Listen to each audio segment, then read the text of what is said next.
আমি ঠাকুরগাঁও গিয়েছিলাম দুদিন ধরে। আমি প্রায় 6টা জনসভা করেছি। একটা স্পেশাল আপনার সভা করেছি শুধুমাত্র আপনাদের সম্প্রদায়ের প্রতিনিধিদের সঙ্গে। সেটা প্রায় 1000 খানেক আমাদের নেতা উপস্থিত ছিলেন, পূজা এবং আমাদের সম্প্রদায়। একটা কথাই আমি পরিষ্কার করে তাদেরকে বলেছি, যেটা আজকে আমার চেয়ারম্যান সাহেব বললেন, যে বিএনপি রাজনীতি হচ্ছে আপনার সকলকে ইনক্লুসিভ পলিটিক্স। আমরা সকলকে নিয়ে রাজনীতি করি। আমাদের দলের প্রতিষ্ঠাতা শহীদ প্রেসিডেন্ট জিয়াউর রহমান ওই একই রাজনীতি করেছেন। আজকে অত্যন্ত পরিকল্পিতভাবে একটা চক্রান্ত শুরু হয়েছে।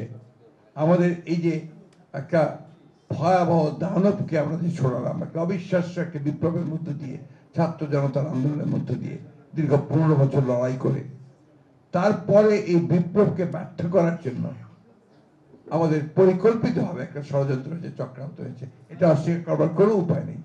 এবং দুঃখজনকভাবে যেটা আপনাদেরকে জড়িত করে করার চেষ্টা করা হয়েছে, যেটা আমরা সবসময় আপত্তি জানিয়েছি। ইন্ডিয়ান জার্নালিস্টরা এসছে দলে দলে, সবাইকে একটা কথা বলার চেষ্টা করেছি আমরা। আরএফএল ওয়ারড্রপ, প্রিয় সব পোশাক যত্নে থাকবে আরএফএল ওয়ারড্রপে। সেটা হচ্ছে যে এই পরিবর্তনের পরে যেটুকু ঘটেছে সেটা সম্পূর্ণভাবে রাজনৈতিক, সেটা কোনো সাম্প্রদায়িক নয়। আজকে আবার একই চক্রান্ত শুরু হয়েছে পার্বত্য চট্টগ্রামে। দেখুন, জিনিসগুলোকে বিচ্ছিন্ন করে দেখবেন না। আজকে পার্বত্য চট্টগ্রামে একইভাবে ষড়যন্ত্র শুরু হয়েছে। এটাকেও কিন্তু আমাদেরকে অবশ্যই রুখে দাঁড়াতে হবে।